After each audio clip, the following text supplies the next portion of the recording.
রানীহাটের জমিদার সারদাশঙ্কর বাবুদের বাড়ির বিধবা বধূটির পিতৃকুলে কেহ ছিল না। সকলেই একে একে মারা গিয়াছে। পতিকুলেও ঠিক আপনার বলিতে কেহ নাই, পতিও নাই, পুত্রও নাই। একটি ভাণ্ডর্প সারদাশঙ্করের ছোট ছেলেটি, সেই তাহার চক্ষের মণি। সে জন্মিবার পর তাহার মাতার বহুকাল ধরিয়া শক্ত পীড়া হইয়াছিল, সেই জন্য এই বিধবা কাকী কাদম্বিনী তাহাকে মানুষ করিয়াছে। পরের ছেলে মানুষ করিলে তাহার প্রতি প্রাণের টান আরও যেন বেশি হয়, কারণ তাহার উপরে অধিকার থাকে না, তাহার উপরে কোনো সামাজিক দাবি নাই, কেবল স্নেহের দাবি। কিন্তু কেবলমাত্র স্নেহ সমাজের সমক্ষে আপনার দাবি কোনো দলিল অনুসারে সপ্রমাণ করিতে পারে না এবং চাহেও না, কেবল অনিশ্চিত প্রাণের ধনটিকে দ্বিগুণ ব্যাকুলতার সহিত ভালোবাসে। বিধবার সমস্ত রুদ্ধপ্রীতি এই ছেলেটির প্রতি সিঞ্চন করিয়া একদিন শ্রাবণের রাত্রে কাদম্বিনীর আকস্মাৎ মৃত্যু হইল। হঠাৎ কী কারণে তাহার হৃৎস্পন্দন স্তব্ধ হইয়া গেল, সমস্ত জগতের আর সর্বত্রই চলিতে লাগিল। কেবল সেই স্নেহকাতর ক্ষুদ্র কোমল বক্ষটির ভিতর সময়ের ঘড়ির কল চিরকালের মতো বন্ধ হইয়া গেল। পাছে পুলিশের উপদ্রব ঘটে, এই জন্য অধিক আড়ম্বর না করিয়া জমিদারের 4 জন ব্রাহ্মণ কর্মচারী অনতি বিলম্বে মৃতদেহ দাহ করিতে লইয়া গেল। রানীহাটের শ্মশান লোকালয় হইতে বহু দূরে, পুষ্করিণীর ধারে একখানি কুটির এবং তাহার নিকটে একটি প্রকাণ্ড বটগাছ। বৃহৎ মাঠে আর কোথাও কিছু নাই। পূর্বে এখান দিয়ে নদী বহিত, এখন নদী একেবারে শুকাইয়া গেছে। সেই শুষ্ক জলপথের এক অংশ খনন করিয়া শ্মশানের পুষ্করিণী নির্মিত হইয়াছে। এখনকার লোকেরা এই পুষ্করিণীকেই পুণ্য স্রোতস্বিনীর প্রতিনিধি স্বরূপ জ্ঞান করে। মৃতদেহটি কুটিরের মধ্যে স্থাপন করিয়া চিতার কাঠ আসিবার প্রতীক্ষায় 4 জনে বসিয়া রহিল। সময় এত দীর্ঘ বোধ হইতে লাগিল যে অধীর হইয়া 4 জনের মধ্যে নিতাই এবং গুরুচরণ কাঠ আনিতে এত বিলম্ব হইতেছে কেন দেখিতে গেল। বিধু এবং বনমালী মৃতদেহ রক্ষা করিয়া বসিয়া রহিল। শ্রাবণের অন্ধকার রাত্রি, থমথমে মেঘ করিয়া আছে, আকাশে একটি তারা দেখা যায় না। অন্ধকার ঘরে 2 জনে চুপ করিয়া বসিয়া রহিল। একজনের চাদরে দিয়াশলাই দিয়া এবং বাতি বাঁধা ছিল। বর্ষাকালের দিয়াশলাই বহু চেষ্টাতেও জ্বলিল না। যে লণ্ঠন সঙ্গে ছিল তাহাও নিবিয়া গেল। অনেকক্ষণ চুপ করিয়া থাকিয়া একজন কহিল, ভাইরে, 1 ছিলিম তামাকের জোগাড় থাকিলে বড় সুবিধা হইত, তাড়াতাড়িতে কিছুই আনা হয় নাই। অন্য ব্যক্তি কহিল, আমি চট করিয়া 1 দৌড়ে সমস্ত সংগ্রহ করিয়া আনিতে পারি। বনমালীর পলায়নের অভিপ্রায় বুঝিয়া বিধু কহিল, মাইরি, আর আমি বুঝি এখানে একলা বসিয়া থাকিব? আবার কথাবার্তা বন্ধ হইয়া গেল। 5 মিনিটকে 1 ঘণ্টা বলিয়া মনে হইতে লাগিল। যাহারা কাঠ আনিতে গিয়াছিল তাহাদিগকে মনে মনে ইহারা গালি দিতে লাগিল। তাহারা যে দিব্য আরামে কোথাও বসিয়া গল্প করিতে করিতে তামাক খাইতেছে, এ সন্দেহ ক্রমশই তাদের মনে ঘনীভূত হইয়া উঠিতে লাগিল। কোথাও কিছু শব্দ নাই, কেবল পুষ্করিণী তীর হইতে অবিশ্রাম ঝিল্লি এবং ভেকের ডাক শোনা যাইতেছে। এমন সময় মনে হইল যেন খাটটা ঈষৎ নড়িল, যেন মৃতদেহ পাশ ফিরিয়া শুইল। বিধু এবং বনমালী রাম নাম জপিতে জপিতে কাঁপিতে লাগিল। হঠাৎ ঘরের মধ্যে একটা দীর্ঘ নিঃশ্বাস শোনা গেল। বিধু এবং বনমালী এক মুহূর্তে ঘর হইতে লম্ফ দিয়া বাহির হইয়া গ্রামের অভিমুখে দৌড় দিল। প্রায় ক্রোশ 13 পথ গিয়া দেখিয়া তাহাদের অবশিষ্ট 2 সঙ্গী লণ্ঠন হাতে ফিরিয়া আসিতেছে। তাহারা বাস্তবিকই তামাক খাইতে গিয়াছিল, কাঠের কোনো খবর জানে না। তথাপি সংবাদ দিল, গাছ কাটিয়া কাঠ ফাড়াইতেছে, অনতি বিলম্বে রওনা হইবে। তখন বিধু এবং বনমালী কুটিরের সমস্ত ঘটনা বর্ণনা করিল। নিতাই এবং গুরুচরণ অবিশ্বাস করিয়া উড়াইয়া দিল এবং কর্তব্য ত্যাগ করিয়া আসার জন্য অপর 2 জনের প্রতি অত্যন্ত রাগ করিয়া বিস্তর ভর্ৎসনা করিতে লাগিল। কাল বিলম্ব না করিয়া 4 জনেই শ্মশানে সেই কুটিরে গিয়া উপস্থিত হইল। ঘরে ঢুকিয়া দেখিল মৃতদেহ নাই, শূন্য খাট পড়িয়া আছে। পরস্পর মুখ চাহিয়া রহিল, যদি শৃগালে লইয়া গিয়া থাকে। কিন্তু আচ্ছাদন বস্ত্র একটি পর্যন্ত নাই। সন্ধান করিতে করিতে বাহিরে গিয়া দেখে কুটিরের দ্বারের কাছে খানিকটা কাদা জমিয়াছিল, তাহাতে স্ত্রীলোকের সদ্য এবং ক্ষুদ্র পদচিহ্ন। সারদা শঙ্কর সহজ লোক নহেন, তাহাকে এই ভূতের গল্প বলিলে হঠাৎ যে কোনো শুভ ফল পাওয়া যাইবে এমন সম্ভাবনা নাই। তখন চারজনে বিস্তর পরামর্শ করিয়া স্থির করিল যে দাহকার্য সমাপ্ত হইয়াছে, এরূপ খবর দেওয়াই ভালো। ভোরের দিকে যাহারা কাঠ লইয়া আসিল তাহারা সংবাদ পাইল বিলম্ব দেখিয়া পূর্বেই কার্য শেষ করা হইয়াছে। কুটিরের মধ্যে কাষ্ঠ সঞ্চিত ছিল। এ সম্বন্ধে কাহারও সহজে সন্দেহ উপস্থিত হইতে পারে না, কারণ মৃতদেহ এমন কিছু বহুমূল্য সম্পত্তি নহে যে কেহ ফাঁকি দিয়া চুরি করিয়া লইয়া যাইবে। সকলেই জানেন, জীবনের যখন কোনো লক্ষণ পাওয়া যায় না তখন অনেক সময় জীবন প্রচ্ছন্নভাবে থাকে এবং সময় মতো পুনর্বার মৃতবৎ দেহে তাহার কার্য আরম্ভ হয়। কাদম্বিনীও মরে নাই, হঠাৎ কী কারণে তাহার জীবনের ক্রিয়া বন্ধ হইয়া গিয়াছিল। যখন সে সচেতন হইয়া উঠিল, দেখিল চতুর্দিকে নিবিড় অন্ধকার। চিরভ্যাস মতো যেখানে শয়ন করিয়া থাকে মনে হইল এটা সে জায়গা নয়। একবার ডাকিল, দিদি। অন্ধকার ঘরে কেহ সাড়া দিল না। সভয়ে উঠিয়া বসিল। মনে পড়িল সেই মৃত্যুশয্যার কথা, সেই হঠাৎ বক্ষের কাছে একটি বেদনা, শ্বাসরোধের উপক্রম। তাহার বড় যা ঘরের কোণে বসিয়া একটি অগ্নিকুণ্ডের উপরে খোকার জন্য দুধ গরম করিতেছে। কাদম্বিনী আর দাঁড়াইতে না পারিয়া বিছানার উপর আছাড় খাইয়া পড়িল। রুদ্ধকণ্ঠে কহিল, দিদি, একবার খোকাকে আনিয়া দাও, আমার প্রাণ কেমন করিতেছে। তাহার পর সমস্ত কালো হইয়া আসিল, যেন একটি লেখা খাতার উপরে দোয়াত শুদ্ধ কালি গড়াইয়া পড়িল। কাদম্বিনীর সমস্ত স্মৃতি এবং চেতনা, বিশ্বগ্রন্থের সমস্ত অক্ষর এক মুহূর্তে একাকার হইয়া গেল। খোকা তাহাকে একবার শেষবারের মতো তাহার সেই সুমিষ্টু ভালোবাসার স্বরে কাকিমা বলিয়া ডাকিয়াছিল কিনা, তাহার অনন্ত অজ্ঞাত মরণযাত্রার পথে চিরপরিচিতি পৃথিবী হইতে এই শেষ স্নেহপাথেয়টুকু সংগ্রহ করিয়া আনিয়াছিল কিনা বিধবার তাহাও মনে পড়ে না।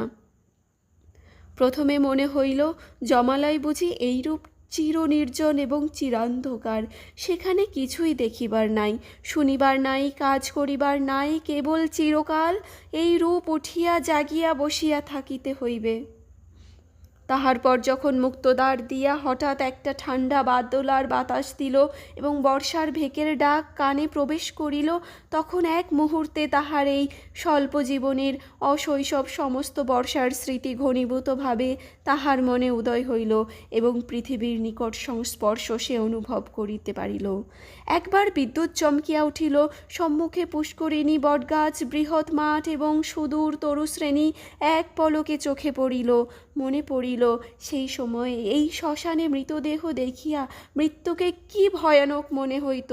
প্রথমেই মনে হইল বাড়ি ফিরিয়া যাইতে হইবে, কিন্তু যখনই ভাবিল আমি তো বাঁচিয়া নাই, আমাকে বাড়িতে লইবে কেন, সেখানে যে অমঙ্গল হইবে, জীবরাজ্য হইতে আমি যে নির্বাসিত হইয়া আসিয়াছি, আমি যে আমার প্রেতাত্মা, তাই যদি না হইবে তবে সে এই অর্ধরাত্রে সারদা শঙ্করের সুরক্ষিত অন্তঃপুর হইতে এই দুর্গম শ্মশানে আসিল কেমন করিয়া। এখনও যদি তার অন্ত্যেষ্টিক্রিয়া শেষ না হইয়া থাকে তবে দাহ করিবার লোকজন গেল কোথায়? সারদা শঙ্করের আলোকিত গৃহে তাহার মৃত্যুর শেষ মুহূর্তে মনে পড়িল, তাহার পরেই এই বহু দূরবর্তী জনশূন্য অন্ধকার শ্মশানের মধ্যে আপনাকে একাকিনী দেখিয়া সে জানিল, আমি এই পৃথিবীর জনসমাজের আর কেহ নহি, আমি অতি ভীষণ অকল্যাণকারিণী, আমি আমার প্রেতাত্মা। এই কথা মনে উদয় হইবা মাত্রই তাহার মনে হইল তাহার চতুর্দিক হইতে বিশ্বনিয়মের সমস্ত বন্ধন যেন ছিন্ন হইয়া গিয়াছে, যেন তাহার অদ্ভুত শক্তি, অসীম স্বাধীনতা, যেখানে ইচ্ছা যাইতে পারে, যাহা ইচ্ছা করিতে পারে। এই অভূতপূর্ব নূতনভাবে আবির্ভাবে সে উন্মত্তের মতো হইয়া হঠাৎ একটা দমকা বাতাসের মতো ঘর হইতে বাহির হইয়া অন্ধকার শ্মশানের উপর দিয়া চলিল। মনে লজ্জা, ভয়, ভাবনার লেশ মাত্র রহিল না। চলিতে চলিতে চরণ শ্রান্ত, দেহ দুর্বল হইয়া আসিতে লাগিল। মাঠের পর মাঠ আর শেষ হয় না। মাঝে মাঝে ধান্যক্ষেত্র, কোথাও বা এক হাঁটু জল দাঁড়াইয়া আছে। যখন ভোরের আলো অল্প অল্প দেখা দিয়াছে, তখন অদূরে লোকালয়ের বাঁশঝাড় হইতে দুটো একটা পাখির ডাক শোনা গেল। তখন তাহার কেমন ভয় করিতে লাগিল। পৃথিবীর সহিত, জীবিত মানুষের সহিত এখন তাহার কিরূপ নতুন সম্পর্ক দাঁড়াইয়াছে সে কিছু জানে না। যতক্ষণ মাঠে ছিল, শ্মশানে ছিল, শ্রাবণ রজনীর অন্ধকারের মধ্যে ছিল, ততক্ষণ সে যেন নির্ভয় ছিল, যেন আপন রাজ্যে ছিল। দিনের আলোকে লোকালয় তাহার পক্ষে অতি ভয়ঙ্কর স্থান বলিয়া বোধ হইল। মানুষ ভূতকে ভয় করে, ভূতও মানুষকে ভয় করে। মৃত্যু নদীর দুই পারে দুইজনের বাস। কাপড়ে কাদা মাখায় অদ্ভুতভাবে বসে ও রাত্রি জাগরণে পাগলের মতো হইয়া কাদম্বিনীর যেরূপ চেহারা হইয়াছিল, তাহাতে মানুষ তাহাকে দেখিয়া ভয় পাইতে পারিত এবং ছেলেরা বোধহয় দূরে পালাইয়া গিয়া তাহাকে ঢেলা মারিত। সৌভাগ্যক্রমে একটি পথিক ভদ্রলোক তাহাকে সর্বপ্রথমে এই অবস্থায় দেখিতে পায়। সে আসিয়া কহিল, মা, তোমাকে ভদ্রকুলবধূ বলিয়া বোধ হইতেছে। তুমি এ অবস্থায় একলা পথে কোথায় চলিয়াছ? কাদম্বিনী প্রথমে কোনো উত্তর না দিয়া তাকাইয়া রহিল। হঠাৎ কিছুই ভাবিয়া পাইল না। সে যে সংসারের মধ্যে আছে, তাহাকে যে ভদ্রকুলবধূর মতো দেখাইতেছে, গ্রামের পথে পথিক তাহাকে যে প্রশ্ন জিজ্ঞাসা করিতেছে, এ সমস্তই তাহার কাছে অভাবনীয় বলিয়া বোধ হইল। পথিক তাহাকে পুনশ্চ কহিল, চলো মা, আমি তোমাকে ঘরে পৌঁছাইয়া দিই। তোমার বাড়ি কোথায় আমাকে বলো। কাদম্বিনী চিন্তা করিতে লাগিল। শ্বশুর বাড়ি ফিরিবার কথা মনে স্থান দেওয়া যায় না, বাপের বাড়ি তো নাই। তখন ছেলেবেলার সইকে মনে পড়িল। সই যোগমায়ার সহিত যদিও ছেলেবেলা হইতেই বিচ্ছেদ, তথাপি মাঝে মাঝে চিঠিপত্র চলে। এক এক সময় রীতিমতো ভালোবাসার লড়াই চলিতে থাকে। কাদম্বিনী জানিতে চাহে, ভালোবাসা তাহার দিকেই প্রবল। যোগমায়া জানাইতে চাহে, কাদম্বিনী তাহার ভালোবাসার যথোপযুক্ত প্রতিদান দেয় না। কোনো সুযোগে একবার উভয় মিলন হইতে পারিলে যে একদণ্ড কেহ কাহাকে চোখের আড়াল করিতে পারিবে না, এ বিষয়ে কোনো পক্ষেরই কোনো সন্দেহ ছিল না।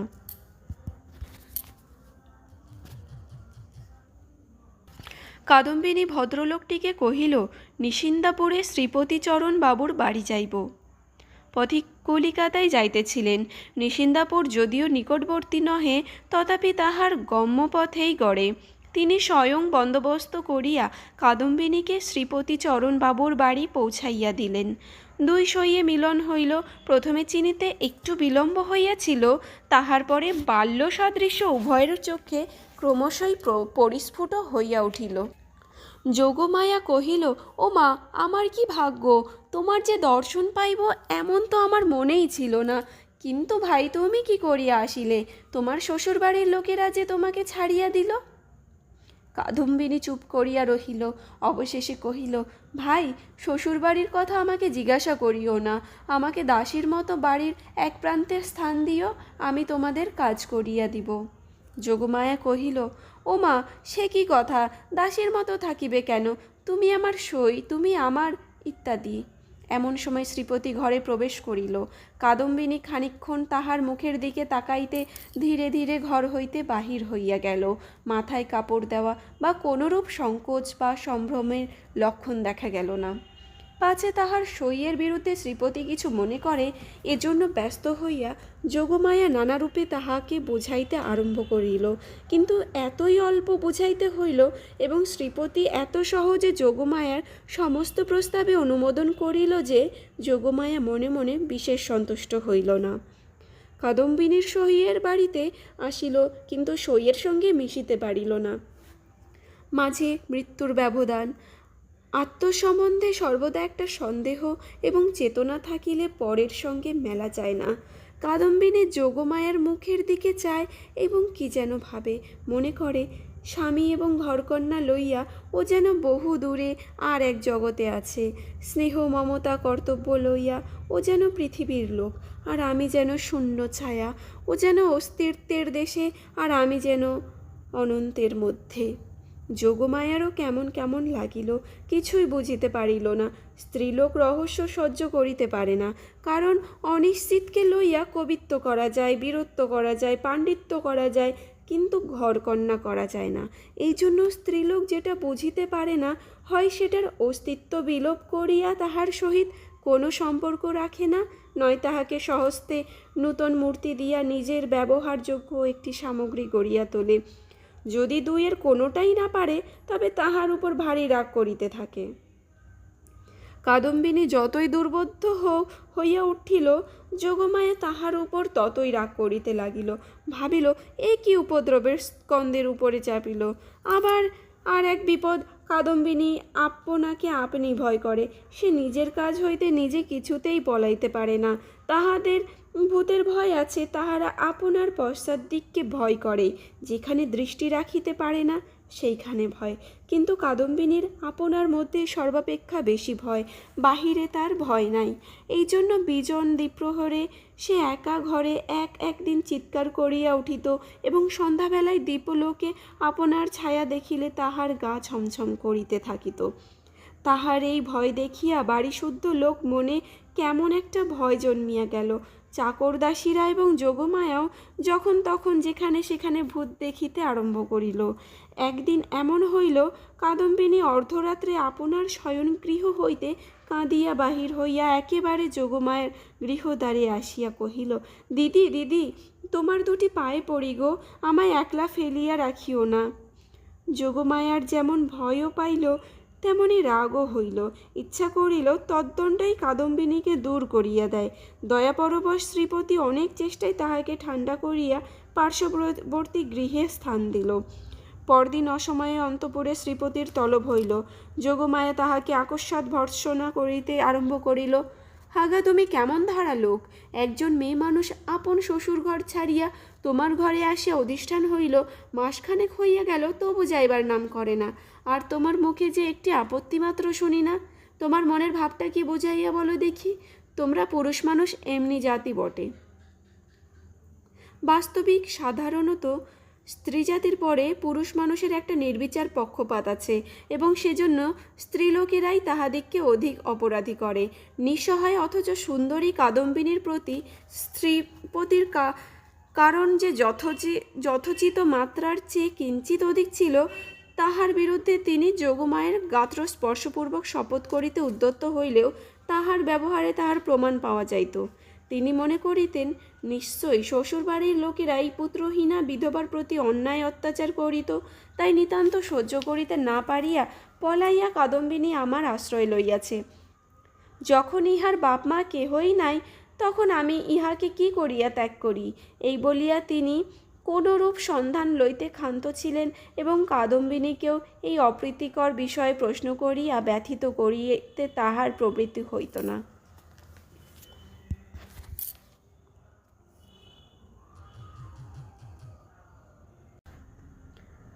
তখন তাহার স্ত্রী তাহার অসার কর্তব্য বুদ্ধিতে নানা প্রকার আঘাত দিতে লাগিল। কাদম্বিনীর শ্বশুরবাড়িতে খবর দেওয়া যে তাহার গৃহের শান্তিরক্ষার পক্ষে একান্ত আবশ্যক, তাহা তিনি বেশ বুঝিতে পারিলেন। অবশেষে স্থির করিলেন, হঠাৎ চিঠি লিখিয়া বসিলে ভালো ফল নাও হইতে পারে। অতএব রানীহাটে তিনি নিজে গিয়া সন্ধান লইয়া যাহা কর্তব্য স্থির করিবেন। শ্রীপতি তো গেলেন। এদিকে যোগমায়া আসিয়া কাদম্বিনীকে কহিল, সই, এখানে তোমার আর থাকা ভালো দেখাইতেছে না, লোকে কি বলিবে? কাদম্বিনী গম্ভীরভাবে যোগমায়ার মুখের দিকে তাকাইয়া কহিল, লোকের সঙ্গে আমার সম্পর্ক কি? যোগমায়া কথা শুনিয়া অবাক হইয়া গেল, কিঞ্চিত রাগিয়া কহিল, তোমাকে না থাকে, আমাদের তো আছে, আমরা পরের বধূকে কি বলিয়া আটক করিয়া রাখিব? কাদম্বিনী কহিল, আমার শ্বশুরঘর কোথায়? যোগমায়া ভাবিল, মরণ, পোড়া কপালে বলে কি? কাদম্বিনী ধীরে ধীরে কহিল, আমি কি তোমাদের কেহ? আমি কি এ পৃথিবীর? তোমরা হাসিতেছ, কাঁদিতেছ, ভালোবাসিতেছ, সবাই আপন আপন লইয়া আছো, আমি তো কেবল চাহিয়া আছি। তোমরা মানুষ আর আমি ছায়া। বুঝিতে পারি না ভগবান আমাকে তোমাদের এই সংসারের মাঝখানে কেন রাখিয়াছেন। তোমরা ভয় করো পাছে তোমাদের হাসি খেলার মধ্যে আমি অমঙ্গল আনি, আমিও বুঝিয়া উঠিতে পারি না তোমাদের সঙ্গে আমার কি সম্পর্ক। কিন্তু ঈশ্বর যখন আমাদের জন্য আর কোনো স্থান গড়িয়া রাখেন নাই, তখন কাজে কাজেই বন্ধন ছিঁড়িয়া যায়, তবু তোমাদের কাছেই ঘুরিয়া ঘুরিয়া বেড়াই। এমনিভাবে চাহিয়া কথাগুলো বলিয়া যে যোগমায়া কেমন একরকম করিয়া মোটের উপর একটা কি বুঝিতে পারিল, কিন্তু আসল কথাটা বুঝিল না, জবাবও দিতে পারিল না, দ্বিতীয়বার প্রশ্ন করিতে পারিল না, অত্যন্ত ভারগ্রস্ত গম্ভীরভাবে চলিয়া গেল। রাত্রি প্রায় যখন 10টা, তখন শ্রীপতি রানীহাটে হইতে ফিরিয়া আসিলেন। মুষলধারে বৃষ্টিতে পৃথিবী ভাসিয়া যাইতেছে, ক্রমাগতই তাহার ঝরঝর শব্দে মনে হইতেছে বৃষ্টির শেষ নাই, আজ রাত্রিরও শেষ নাই। যোগমায়া জিজ্ঞাসা করিলেন, কি হইল? শ্রীপতি কহিলেন, সে অনেক কথা, পরে হইবে বলিয়া কাপড় ছাড়িয়া তাহার আহার করিলেন এবং তামাক খাইয়া শুইতে গেলেন। ভাবটা অত্যন্ত চিন্তিত। যোগমায়া অনেকক্ষণ কৌতূহল দমন করিয়াছিলেন। শয্যায় প্রবেশ করিয়াই জিজ্ঞাসা করিলেন, কি শুনিলে বলো? শ্রীপতি কহিলেন, নিশ্চয় তুমি একটা ভুল করিয়াছ। শুনিবা মাত্র যোগমায়া মনে মনে ঈষৎ রাগ করিলেন। ভুল মেয়েরা কখনোই করে না, যদি বা করে কোনো সুবুদ্ধি পুরুষের সেটা উল্লেখ করা কর্তব্য হয় না। নিজের ঘাড় পাতিয়া লইয়াই সুযুক্তি। যোগমায়া কিঞ্চিত উষ্ণভাবে কহিলেন, কীরকম শুনি? শ্রীপতি কহিলেন, যে স্ত্রীলোকটিকে তুমি ঘরে স্থান দিয়াছ সে তোমার সই কাদম্বিনী নহে। এমনতর কথা শুনিলে সহজেই রাগ হইতে পারে, বিশেষত নিজের স্বামীর মুখে শুনিলে তো কথাই নাই। যোগমায়া কহিলেন, আমার সইকে আমি চিনি না? তোমার কাছ হইতে চিনিয়া লইতে হইবে, কি কথার স্ত্রী? শ্রীপতি বুঝিলেন এ স্থলে কথার স্ত্রী লইয়া কোনরূপ তর্ক হইতেছে না, প্রমাণ দেখিতে হইবে। যোগমায়ের সই কাদম্বিনী যে মারা গিয়াছে তাহাতে কোনো সন্দেহ নাই। যোগমায়া কহিলেন, ওই শোনো, তুমি নিশ্চয় একটা গোল পাকাইয়া আসিয়াছ। কোথায় যাইতে কোথায় গিয়াছ, কি শুনিতে কি শুনিয়াছ তাহার ঠিক নাই। তোমাকে নিজে যাইতে কে বলিল? একখানা চিঠি লিখিয়া দিলেই সমস্ত পরিষ্কার হইত। নিজের কর্মপটুতার প্রতি স্ত্রীর এইরূপ বিশ্বাসের অভাবে শ্রীপতি অত্যন্ত ক্ষুণ্ণ হইয়া বিস্তারিতভাবে সমস্ত প্রমাণ প্রয়োগ করিতে লাগিলেন, কিন্তু কোনো ফল হইল না। উভয় পক্ষে হাঁ না করিতে করিতে রাত্রি দ্বিপ্রহর হইয়া গেল। যদিও কাদম্বিনীকে এই দণ্ডেই গৃহ হইতে বহিষ্কৃত করিয়া দেওয়া সম্বন্ধে স্বামী স্ত্রী কাহারও মতভেদ ছিল না, কারণ শ্রীপতির বিশ্বাস তাহার অতিথি ছদ্ম পরিচয়ে তাহার স্ত্রীকে এতদিন প্রতারণা করিয়াছে এবং যোগমায়া বিশ্বাস সে কুলত্যাগিনী। তথাপি উপস্থিত তর্কটা সম্বন্ধে উভয়ের কেহই হার মানিতে চাহেন না। উভয়ের কণ্ঠস্বর ক্রমেই উচ্চ হইয়া উঠিতে লাগিল। ভুলিয়া গেলেন পাশের ঘরেই কাদম্বিনী শুইয়া আছে। একজন বলেন, ভালো বিপদেই পড়া গেল, আমি নিজের কানে শুনিয়া আসিলাম। আর একজন দৃঢ় স্বরে বলিলেন, সে কথা বলিলে মানিব কেন, আমি নিজের চক্ষে দেখিতেছি। অবশেষে যোগমায়া জিজ্ঞাসা করিলেন, আচ্ছা কাদম্বিনী কবে মরিলে বলো দেখি? ভাবিলেন কাদম্বিনী কোনো একটা চিঠির তারিখের সহিত অনৈক্য বাহির করিয়া শ্রীপতির ভ্রম সপ্রমাণ করিয়া দিবেন। শ্রীপতি যে তারিখের কথা বলিলেন, উভয়ে হিসাব করিয়া দেখিলেন যেদিন সন্ধ্যাবেলায় কাদম্বিনী তাহাদের বাড়িতে আসে সে তারিখ ঠিক তাহার পূর্বের দিনই পড়ে। শনিবা মাত্র যোগমায়ের মুখটা হঠাৎ কাঁপিয়া উঠিল। শ্রীপতিরও কেন এরকম বোধ হইতে লাগিল। এমন সময় তাহাদের ঘরের দ্বার খুলিয়া গেল। একটা বাদলার বাতাস আসিয়া প্রদীপটা ফস করিয়া নিবিয়া গেল। বাহিরের অন্ধকার প্রবেশ করিয়া এক মুহূর্তে সমস্ত ঘরটা আগাগোড়া ভরিয়া গেল। কাদম্বিনী একেবারে ঘরের ভিতরে আসিয়া দাঁড়াইল। তখন রাত্রি 2:30 প্রহর হইয়া গিয়াছে। বাহিরে অবিশ্রাম বৃষ্টি পড়িতেছে। কাদম্বিনী কহিল, সই আমি তোমার সেই কাদম্বিনী, কিন্তু এখন আমি আর বাঁচিয়া নাই, আমি মরিয়া গেছি। যোগমায়া ভয়ে চিৎকার করিয়া উঠিলেন। শ্রীপতির বাক্য স্ফূর্তি হইল না। কিন্তু আমি মরিয়াছি ছাড়া তোমাদের কাছে আর কি অপরাধ করিয়াছি? আমার যদি ইহলোকেও স্থান নাই, পরলোকেও স্থান নাই, ওগো আমি তবে কোথায় যাইব? তীব্র কণ্ঠে চিৎকার বসিয়া যেন এই গভীর বর্ষা নিশীতে সুপ্ত বিধাতাকে জাগ্রত করিয়া জিজ্ঞাসা করিল, ওগো আমি তবে কোথায় যাইব? এই বলিয়া মূর্ছিত দম্পতিকে অন্ধকার ঘরে ফেলিয়া বিশ্বজগতে কাদম্বিনী আপনার স্থান খুঁজিতে গেল। কাদম্বিনী যে কেমন করিয়া রানীহাটে ফিরিয়া গেল তাহা বলা কঠিন, কিন্তু প্রথমে কাহাকেও দেখা দিল না। সমস্ত দিন অনাহারে একটা ভাঙা পোড়ো মন্দিরে যাপন করিল। বর্ষার অকাল সন্ধ্যা যখন অত্যন্ত ঘন হইয়া আসিল এবং আসন্ন দুর্যোগের আশঙ্কায় গ্রামের লোকেরা ব্যস্ত হইয়া আপন আপন গৃহ আশ্রয় করিল, তখন কাদম্বিনী পথে বাহির হইল। শ্বশুরবাড়ির দ্বারে দিয়া একবার তাহার হৃৎকম্প উপস্থিত হইয়াছিল, কিন্তু মস্ত ঘোমটা টানিয়া যখন ভিতরে প্রবেশ করিল, দাসী ভ্রমে দ্বারীরা কোনরূপ বাধা দিল না। এমন সময় বৃষ্টি খুব চাপিয়া আসিল, বাতাসও বেগে বহিতে লাগিল। তখন বাড়ি গৃহিণী শারদাশঙ্করের স্ত্রী তাহার বিধবা ননদের সহিত তাস খেলিতেছিলেন। ঝি ছিল রান্নাঘরে এবং পীড়িত খোকা জ্বরের উপশমে শয়নগৃহে বিছানায় ঘুমাইতেছিল। কাদম্বিনী সকলের চক্ষু এড়াইয়া সেই ঘরে গিয়া প্রবেশ করিল। সে যে কি ভাবিয়া শ্বশুরবাড়ি আসিয়াছিল জানি না, সে নিজেও জানে না।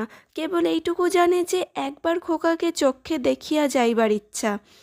তাহার পর কোথায় যাইবে, কি হইবে, সে কথা সে ভাবেও নাই। দীপালোকে দেখিল রুগণ শীর্ণ খোকা হাত মুঠা করিয়া ঘুমাইয়া আছে। দেখিয়া উত্তপ্ত হৃদয় যেন তৃষাতুর হইয়া উঠিল। তাহার সমস্ত বালাই লইয়া তাহাকে একবার বুকে চাপিয়া না ধরিলে কি বাঁচা যায়? আর তাহার পর মনে পড়িল, আমি নাই, ইহাকে দেখিবার কে আছে? ইহার মা সঙ্গ ভালোবাসে, গল্প ভালোবাসে, খেলা ভালোবাসে। এতদিন আমার হাতে ভার দিয়াই সে নিশ্চিন্ত ছিল। কখনো তাহাকে ছেলে মানুষ করিবার কোনো দায় পোহাইতে হয় নাই। আজ ইহাকে কে তেমন করিয়া যত্ন করিবে? এমন সময় খোকা হঠাৎ পাশ ফিরিয়া অর্ধনিদ্রিত অবস্থায় বলিয়া উঠিল, কাকিমা, জল দে। মরে যাই, সোনা আমার, তোর কাকিমাকে এখনো ভুলিস নাই?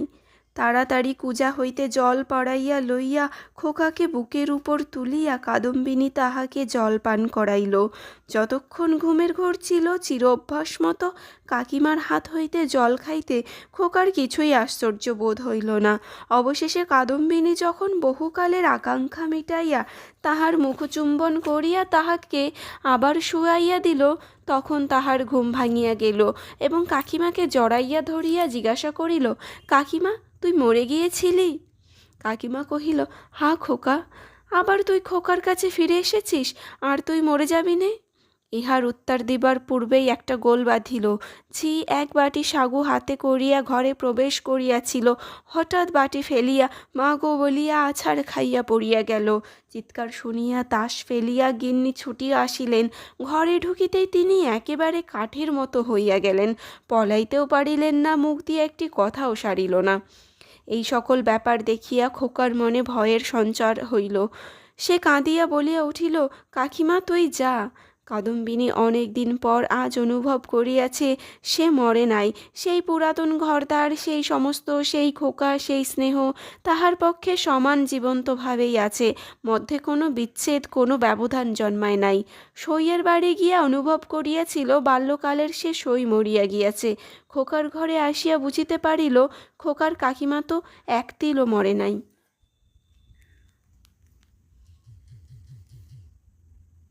ব্যাকুলভাবে কহিল, দিদি, তোমরা আমাকে দেখিয়া কেন ভয় পাইতেছ? এই দেখো, আমি তোমাদের সেই তেমনই আছি। গিন্নি আর দাঁড়াইয়া থাকিতে পারিলেন না, মূর্ছিত হইয়া পড়িয়া গেলেন। ভগ্নীর কাছে সংবাদ পাইয়া শারদাশঙ্করবাবু স্বয়ং অন্তঃপুরে আসিয়া উপস্থিত হইলেন। তিনি জোড়ো হস্তে কাদম্বিনীকে কহিলেন, কেন ছোট বৌমা, এই কি তোমার উচিত হয়? সতীশ আমার বংশের একমাত্র ছেলে, উহার প্রতি তুমি কেন দৃষ্টি দিতেছ? আমরা কি তোমার পর? তুমি যাওয়ার পর হইতেও প্রতিদিন শুকাইয়া যাইতেছে, উহার ব্যামো আর ছাড়ে না। দিনরাত কেবল কাকিমা কাকিমা করে। যখন সংসার হইতে বিদায় হইয়াছ, তখন এই মায়াবন্ধন ছেড়িয়া যাও, আমরা তোমার যথোচিত সৎকার করিব। তখন কাদম্বিনী আর সহিতে পারিল না, তীব্র কণ্ঠে বলিয়া উঠিল, ওগো, আমি মরি নাই, মরি নাই। আমি কেমন করিয়া তোমাদের বোঝাইব আমি মরি নাই? এই দেখো, আমি বাঁচিয়া আছি। বলিয়া কাঁসার বাটিটা ভূমি হইতে তুলিয়া কপালে আঘাত করিতে লাগিল। কপাল ফাটিয়া রক্ত বাহির হইয়া গেল। তখন বলিল, এই দেখো, আমি বাঁচিয়া আছি। সারদা শঙ্কর মূর্তির মতো দাঁড়াইয়া রহিলেন। খোকা ভয়ে বাবাকে ডাকিতে লাগিল। দুই মূর্ছিতা রমণী মাটিতে পড়িয়া রহিল। তখন কাদম্বিনী, ওগো আমি মরি নাই, মরি নাই গো, মরি নাই বলিয়া চিৎকার করিয়া ঘর হইতে বাহির হইয়া সিঁড়ি বাহিয়া নামিয়া অন্তপুরের পুষ্করিণীর জলের মধ্যে গিয়া পড়িল। সারদা শঙ্কর উপরের ঘর হইতে শুনিতে পাইলেন ঝপাস করিয়া একটা শব্দ হইল। সমস্ত রাত্রি বৃষ্টি পড়িতে লাগিল। তাহার পরদিন সকালেও বৃষ্টি পড়িতেছে, মধ্যাহ্নেও বৃষ্টির বিরাম নাই। কাদম্বিনী মরিয়া প্রমাণ করিল সে মরে নাই।